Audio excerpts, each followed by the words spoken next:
always been encouraged to be in your region. I think this is one of the healthiest regions we have, and I really want to thank, of course, Pastor Jerome first for the invitation, so I could be here, I could see all of you, meet you, and not just for the Victory Clark, but also for our Angeles Church, right? And it's I don't always have this opportunity with all of you. And again, this region is healthy, it's strong, it's dynamic, it's visionary. Again, because of the leadership of Pastor Jerome. So can we give this Pastor Jerome a big hand? But I also want to take this time to honor all of our pastors. You guys are amazing leaders in this church. And I want to honor also all the our campus, if our campus staff are all here. I want to honor all of our ministry staff, as well as all our small group leaders. And thank you so much, not only for your heart to support our local church, but really to support our expansion in campuses, in cities, and now even in the nations. Amen, ba?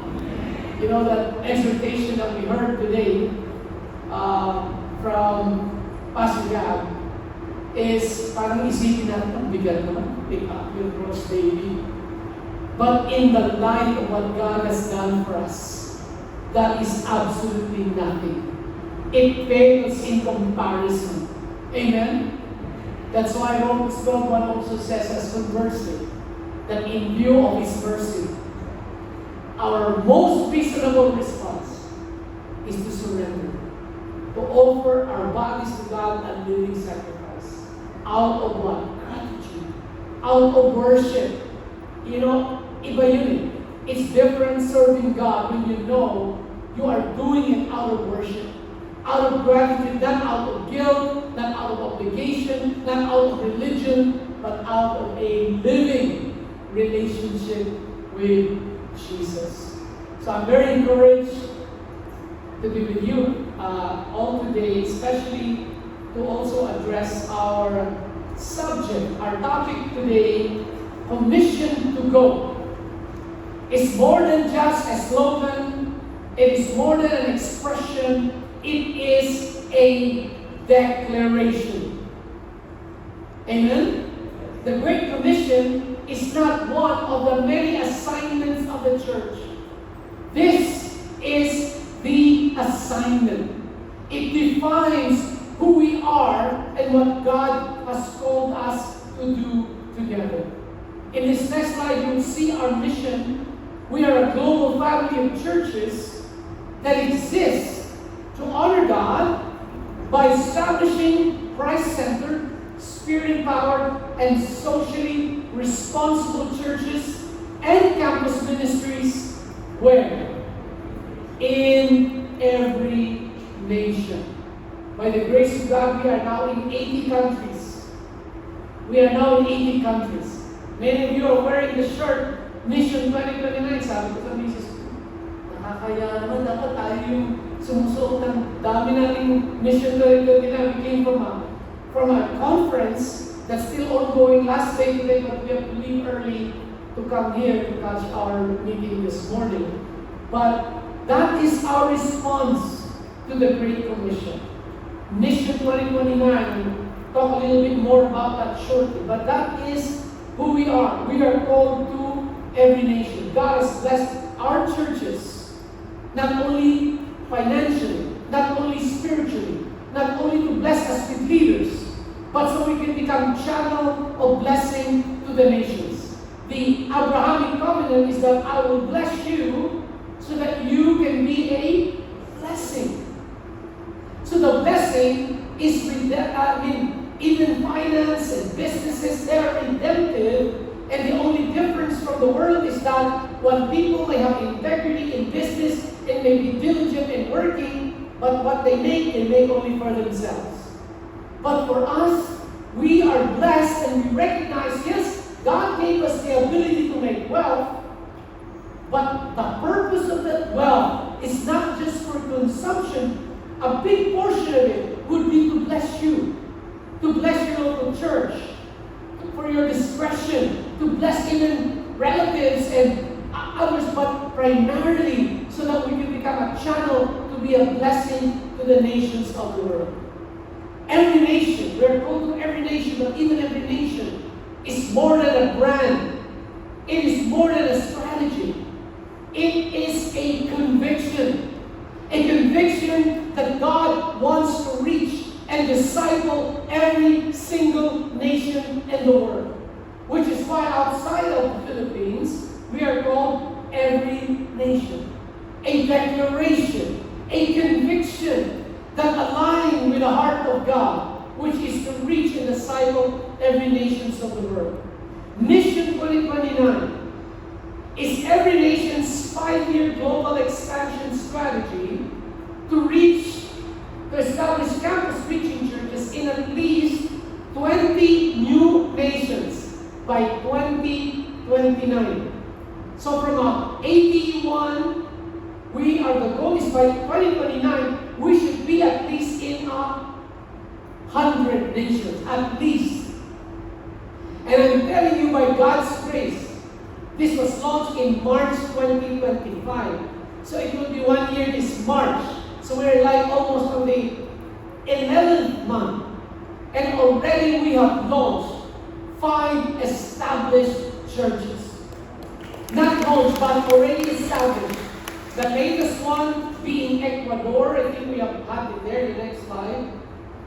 Yes. Ecuador being the latest, and we have Kenya, we have Madagascar, we have Maldives, which is most of it being 100% Muslims, but 4 of them, all the locals, have gotten saved and baptized and counting. And we have, of course, Morocco, which is 99% Muslims, but a thriving church. Every single one of this country will be represented at the Go Conference not too long from now. So you will get to see many of them coming from these churches. Of course, they are now working with me to get their visas because some of these countries are a little bit on high, on security watch. So I'm getting from Bangladesh, all of them got denied, but 12 of them, I'm sure. I got a call yesterday from different places. There's a Palestinian coming here. There's Egyptian. There's from Jordan. So they're asking my help. But of course, we have friends in the government, and they said we'll take care of it. We will guarantee that these are legit delegates, so there will be no problem. So we look forward. I think we're expecting at least a minimum of 3,000 delegates from outside the Philippines. That's a lot. So I hope many of you could join us. I hope you've registered. Sabi nga ng ibang mga kaibigan namin, ilang kape lang yan sa Starbucks. Kasi hindi siya mura, 4,000 something, or 5, But consider that an investment. So we're meeting there for several days. So I just want to show you that not only that, by the way, maliban po dito, meron pa po tayong active outreaches. Aside from the preach, kasi 3 ang categories natin, We have the established church. Pag established, yan ibig sabihin nun, then midweekly now, there's an ordained pastor, and there is significant growth. Yung active outreach, there is now missionaries on the ground, the work has officially started, or there is some leader who came, discipled from another country, started the work, pero wala pang pastor. So, but the work has already started, and once they meet weekly, and they have an ordained pastor, it will now move to an established church. So this morning while on the way here, I'm so encouraged to talk to our team in Guatemala. They are now in Guatemala City. A great group is there. And I think we have formed a team of 5 because Guatemala is also an adopted nation. Makikita nyo dyan, yung mga capitalized, yan yung adopted ng Philippines, Agile. Isa na country wala dyan, Lebanon. But andyan yung Azerbaijan, can you go back to that slide? Azerbaijan. We have also Agile, Guatemala, Italy, which you guys have adopted and started.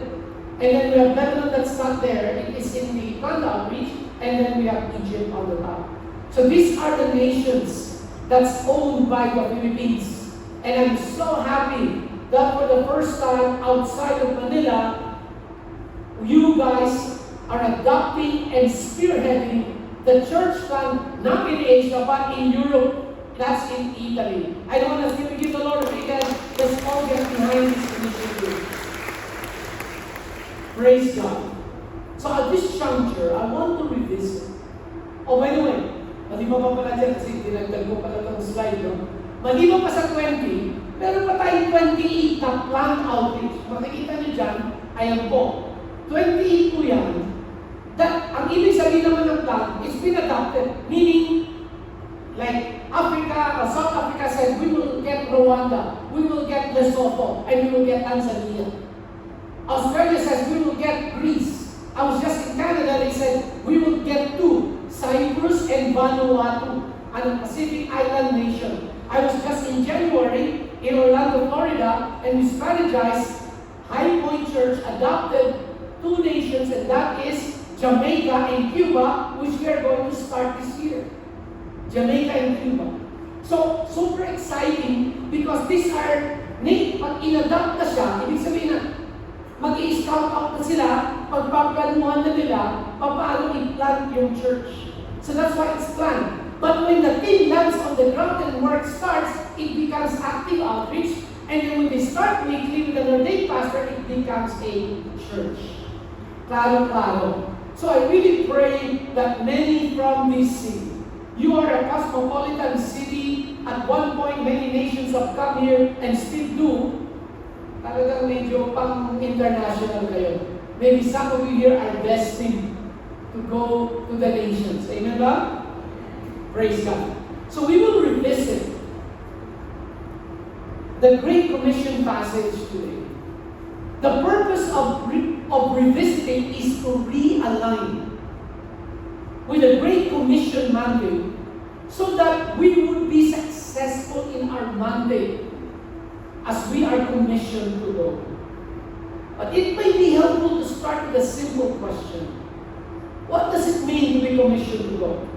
It means to be sent by Jesus under His authority, empowered by the Holy Spirit to bring this gospel, to proclaim this gospel to the ends of the earth, and oftentimes might require us to cross boundaries, to cross languages and cultures, and to live on mission wherever the Lord assigns us to go. So just because you are not leading Angeles doesn't mean you are not on mission. Amen? Kasi sometimes it may require to go to another country, but most times, dito pa lang, mission field na tayo. Nandyan yung campuses. Nandyan yung communities. Commission to go means to place your life inside a much bigger story. The story of God's redemptive plan to reclaim people, cultures, nations for His glory. We know when we say we go knowing that obedience, not just outcomes and performance, is the true measure of faithfulness. Go eschews motion. Kaya hindi minsan comfortable ang mga tao because go disrupts our rhythms. It disrupts comfort, routine, and familiarity. But we are called to go. The Great Commission says go. Somebody said, 1/3 in the name of God is go. Someone said, God had only one son, He made him a missionary, so he can go. But commissioned people refuse a stationary faith. So whether across the street or across cultures, the call is to go beyond just the borders of our local church. In fact, I want to challenge you, lalo na kayo mga single professionals. You make a plan to go at least in one mission trip every year.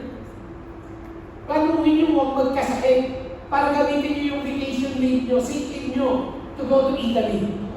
Amen ba? Come on, let's support the mission work in Italy, in Rome. So the early church lived this out vividly in the book of Acts. We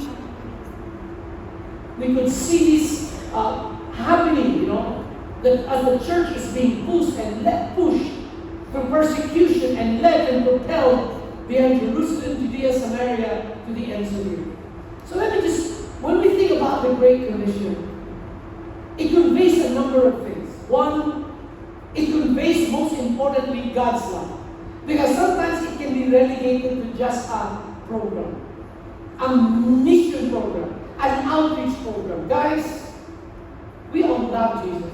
I hope the motivating factor why we are here today, why we are even doing what we are doing in ministry, I hope it's out of love for God. I'm 40 years in ministry. 40 years. The passion, the intensity of my service for God never even waned. It just increased every year. Why? It is not sustained by a mission statement, as exciting as it is sustained by a relationship with God. God so loved the world. That is the motivation why we are going to Eden. He was given the name Jesus because he would save his people from their sins. The Son of Man came to seek and to save the lost. He desired that none should perish. Mission, evangelism starts with God, not with a program. That's his heart. It is personal to Jesus. Hebrews 2:9 says, he suffered death, so that by the grace of God, he might taste death for every single human being. Think about that for a moment. That's why it's personal. Angel did not die. He didn't just send a messenger to die in his place. He died himself. In Revelation 5:9, it says, you were slain. And with your blood, you purchased men for God, from every tribe and language and people and nation. With your blood. Hindi perang binaya niya. Hindi blood ng goats and bulls. Dugo niya. When you go to a supermarket and buy something expensive, well, cheap or expensive, but when you pay for it, it becomes sure you can go out and no security will stop you.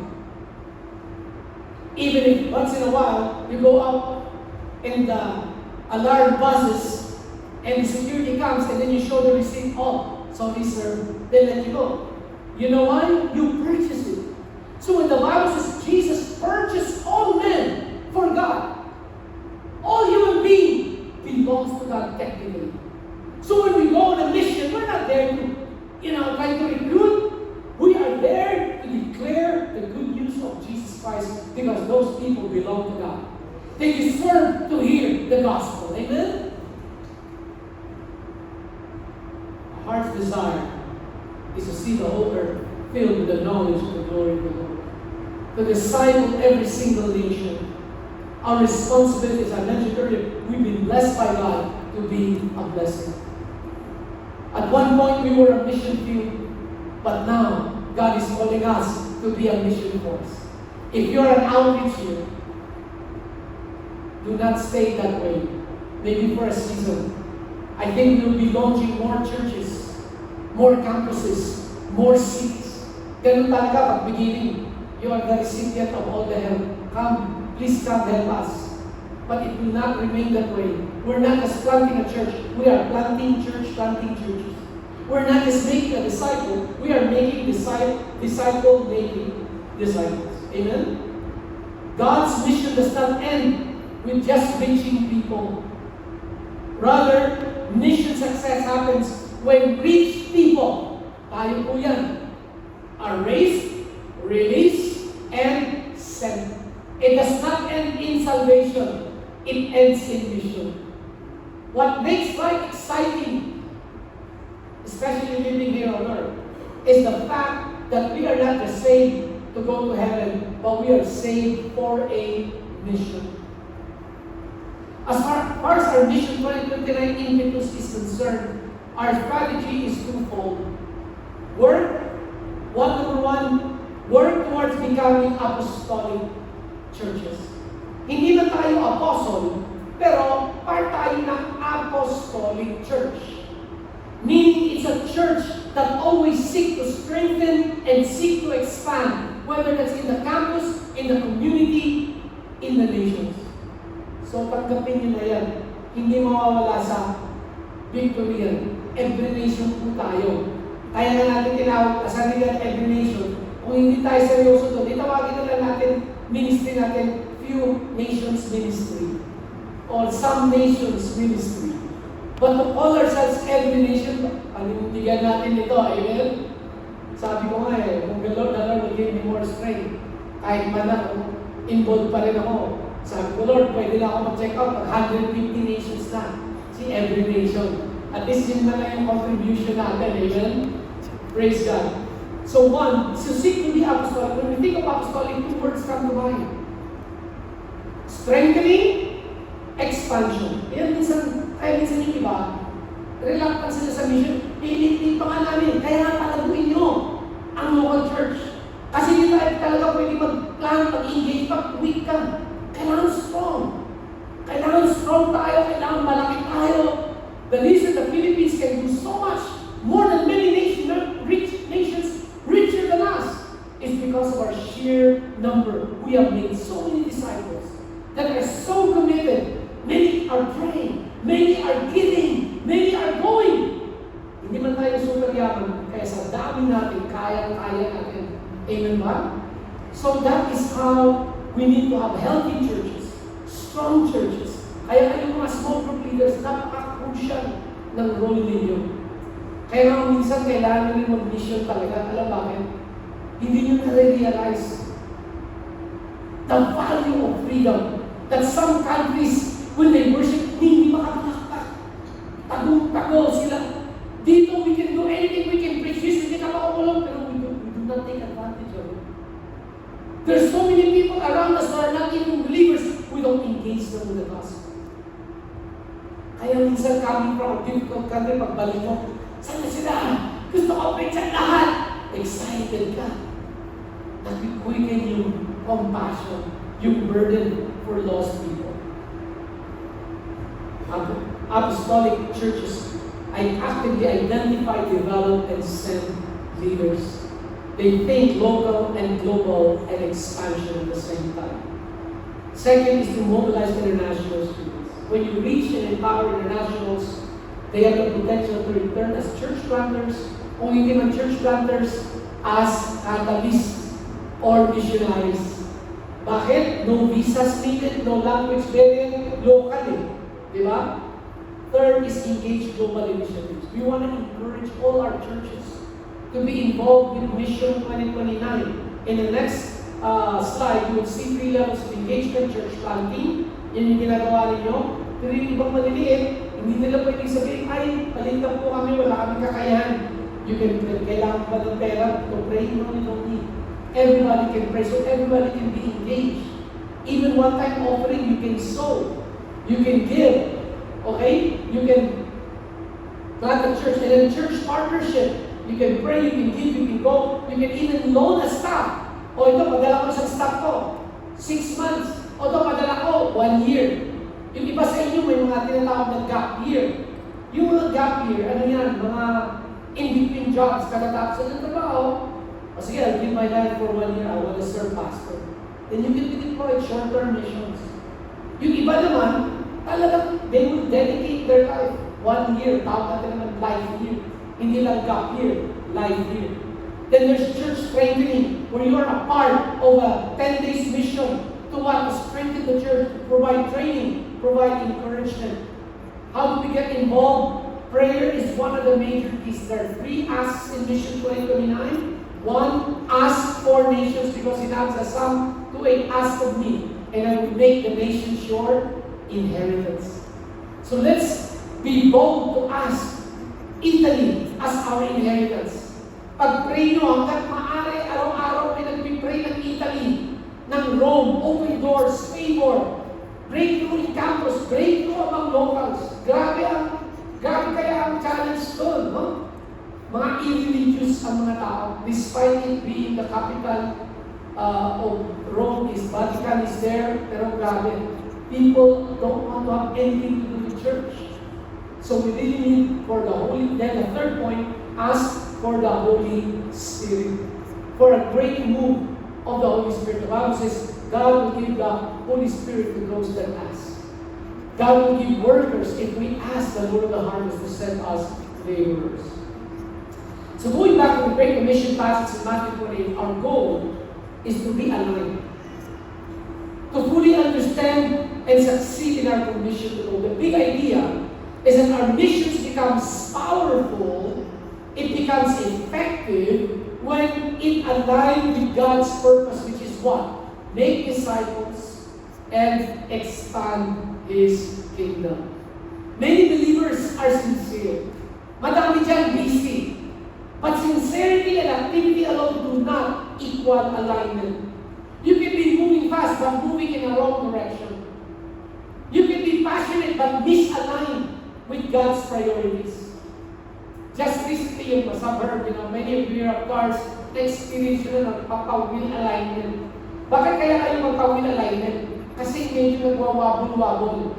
Kung hindi na siya normal. When the tire is misaligned, nag-veer on one side. Ang bilis ng tear. Okay? At uncomfortable na yung driving. Parang hindi ka na-conscious. Ano ba ito? Baka mamaya. So I did that. Wow! You know what alignment does?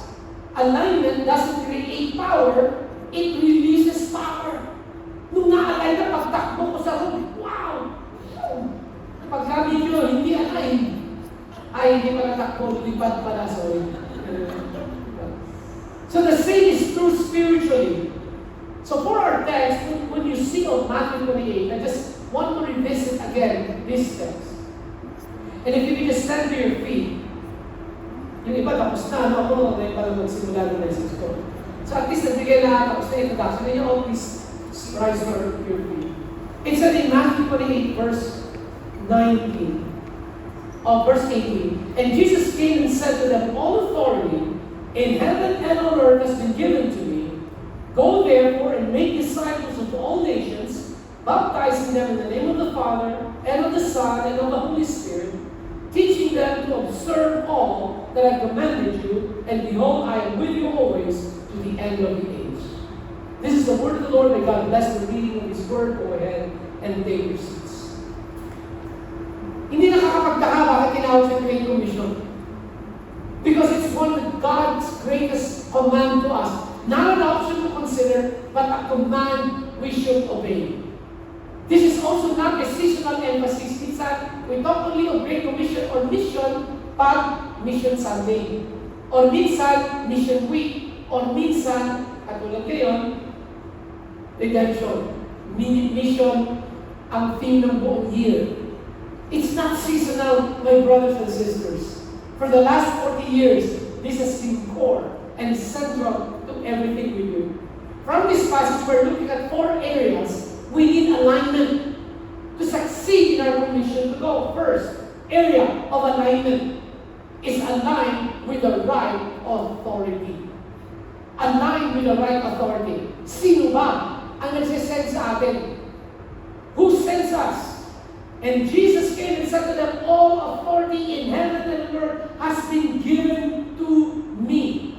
See, before Jesus gave this command, He establishes His authority. See, Jesus is born from the beginning. But something happened during the resurrection. What happened? He defeated 2 of man's greatest enemy. What is that? Sin and death.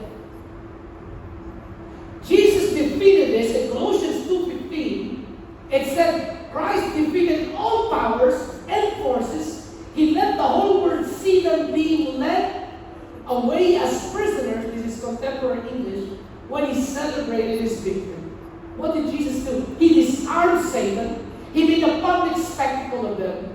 So when He says all authority, it means no competing, no rival authority, both spiritual, political, cosmic, earthly. Hindi lang pang spiritual. Jesus is declaring His absolute lordship over everything. What's the difference? This is now no longer the incarnate Jesus. I'm not trying to demean the incarnate Jesus, but the incarnate Jesus was destined to suffer. To take our transgression on Himself. Nakakita ka ba ng resurrected Jesus na nagsasuffer pa rin? No. This is the King of Kings and the Lord of Lords. And when He gave this command, He did not issue this command as an incarnate Jesus. He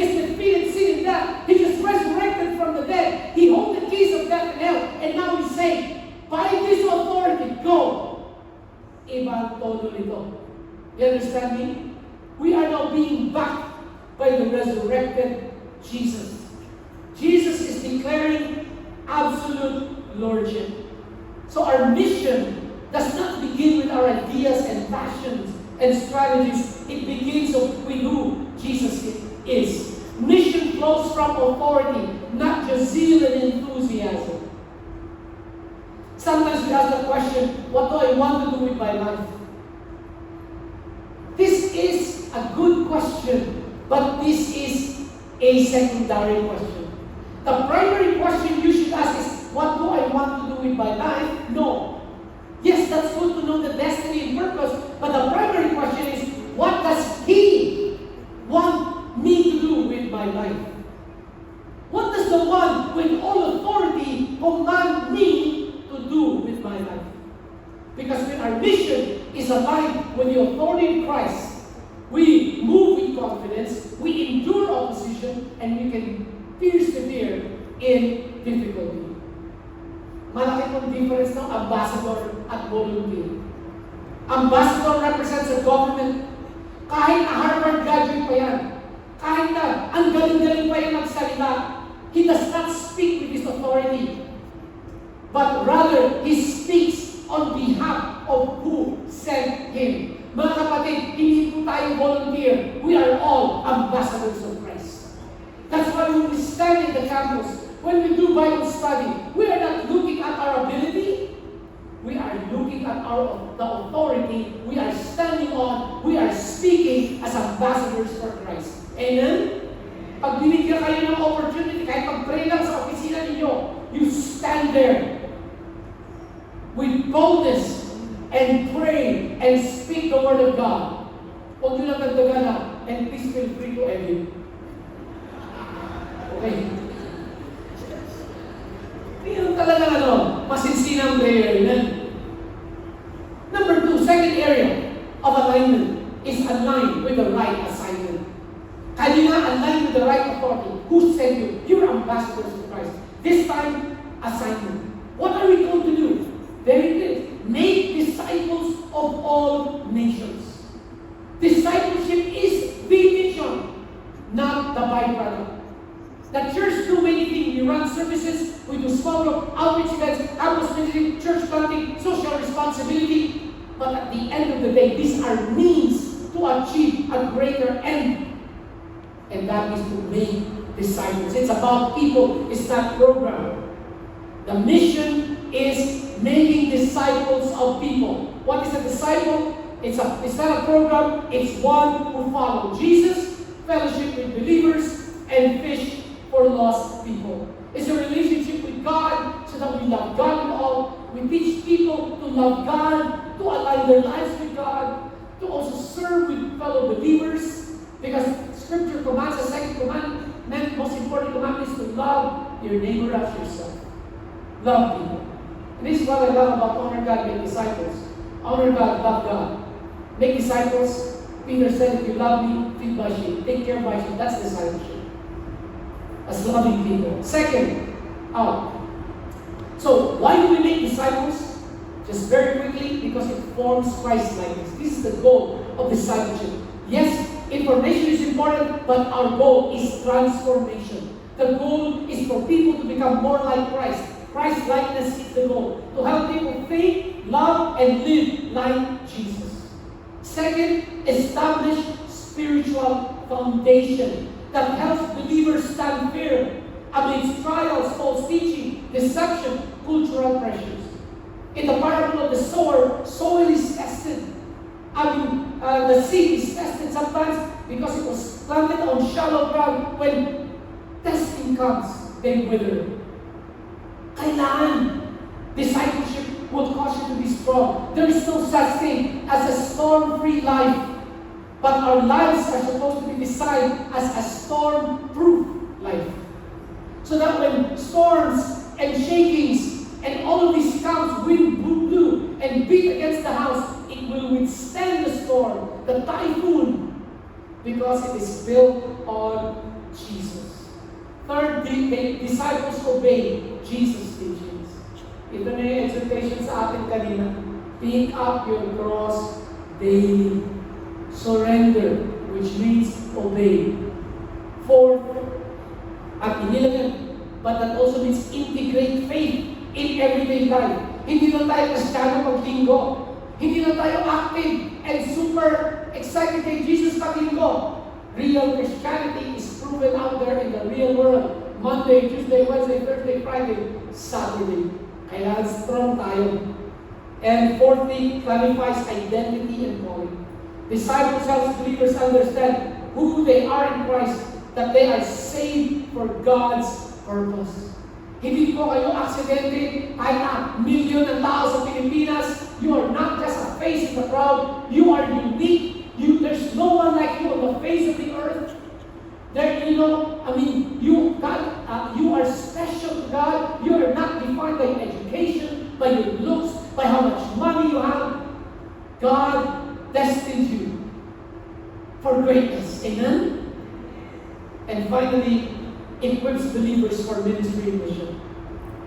Prepares us to serve, to lead, to witness. That's why God gave apostles, prophets, evangelists, pastors, like the pastors you have here, and teachers to equip you for service.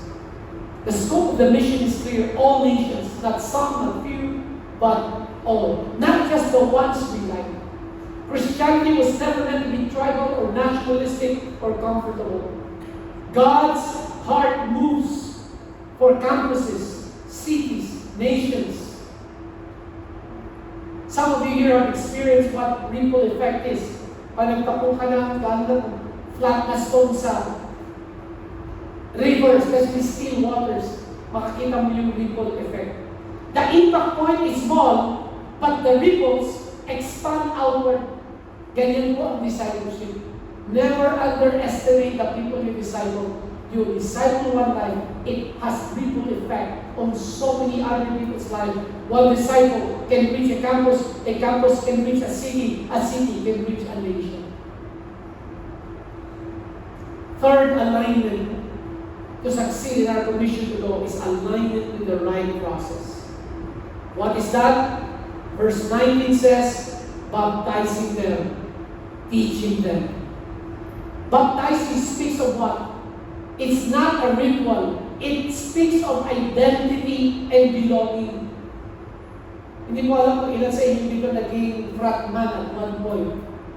Pero may term tayong ginagamit, initiation. Another term for initiation is what? Baptism. Ang nakakatuwa sa Peter, it mentioned something that when the Israelites crossed the Red Sea, they were baptized under the cloud and in the sea. Paano naging picture ng baptism yun? It's a beautiful picture. Baptism is leaving Egypt publicly before the eyes of the world. God supernaturally opening the waters and crossing the Red Sea, and God closing it supernaturally. So every now and then, pag namimiss mo si world, namimiss mo si Egypt, wala na. Imposible na bumalik. No turning back. Yan ang baptism. Amen? A public declaration that I'm leaving Egypt, living that sinful life, living that past life, and I'm now going to the promised land, to the purposes of God in my life. Yan po ang baptism. Yan dapat ang attitude ng mga tao yung disciple natin. People that have burned their bridges and are now pursuing the mission of God. It's a declaration, I belong to Christ, I belong to His people, I belong to His mission. Discipleship begins with identity before activity. Second is teaching obedience. It did not say teaching them everything. It said teaching them to obey. Yan ang problema natin, which is so much knowledge, so many learning, very few doing. The goal of learning, in fact, the more you know, the more you'll be held accountable for the things you know. Teaching them to obey. We're not just producing informed Christians, we are forming obedient, transformed disciples. Kumbaga, malaki rin ang pagkakaiba ng mapa at ng GPS. Nung panahon ko, nung nag-drive ako lang, sabi na kayo, hindi mo tayo pamilya doon. Magre-rely ka sa map, kayo nung nagkaroon ng Yahoo Maps, piniprit ko yung pupuntahan ko. Akala ko, this is it. Wow, the world has changed. This is high-tech. Sinusundan ko. Kung ilang mile, 2.2 miles, turn. Sinusundan ko yung papel, piniprit ko. Grabe. problema sa map, it just tells you where you're going. But GPS, every now and then, pag medyo nagkamali ka ng turn, nagre-recalculate at pinupoint ka niya, binabalik ka niya sa tamang daan. That is to us the Word of God. Amen? Na pag medyo nalihis tayo minsan, hindi lang to passive na map. This is an active working the Holy Spirit and the Word of God, bringing us to the right path. Obedience keeps us alive in real time with God's will. And finally, fourth area of alignment is aligned with the right assurance. Aligned with the right assurance. Verse 20, behold, I am with you always. Ang tanong, how can we fail? Pag sinabi ni Lord, I'm with you, how can we fail? We do not go alone, not in difficult conversation, not in difficult campuses, not in unreached nations, not even in Italy. I don't think the Lord will leave us alone. Yes, mahirap ang Italy. But we also know God is with us. Amen? Where God sends us, He goes with us. Nakakita na ba kayo ng bata, nag-aaral ng magbisikleta? Yung apo namin ngayon, grabe. Matatakot ka. Sobrang, ang bilis magbike. Ito pa lang. Nagwawala na. Para sa kayo nagmana itong bata ito. Oo. May need for speed. So, ang bata pag tinuturuan mo, kaya naging confident. Paglagay ng paa sa pedal, kasi nandiyan ang tatay, hinahawakan, hanggang sa masanay sa balance, pwede nang pakawalan kung sinahawak-hawakan ulit. Every now and then, natutumba, pero inalalayan naman. Di ba? So, a child pedals confidently, not because they're strong, but because they know their parent is holding the bag. Similarly, ganun din ang ating feeling. Malakas ang loob natin because the presence of God is with us. So, in conclusion, church, fresh katatapos na nung, ay, hindi pa no? Hindi pa tayo February 1, di ba? January 31. Wow! Nasa beginning pa tayo ng year. What a perfect way to align with God's purpose for 2026.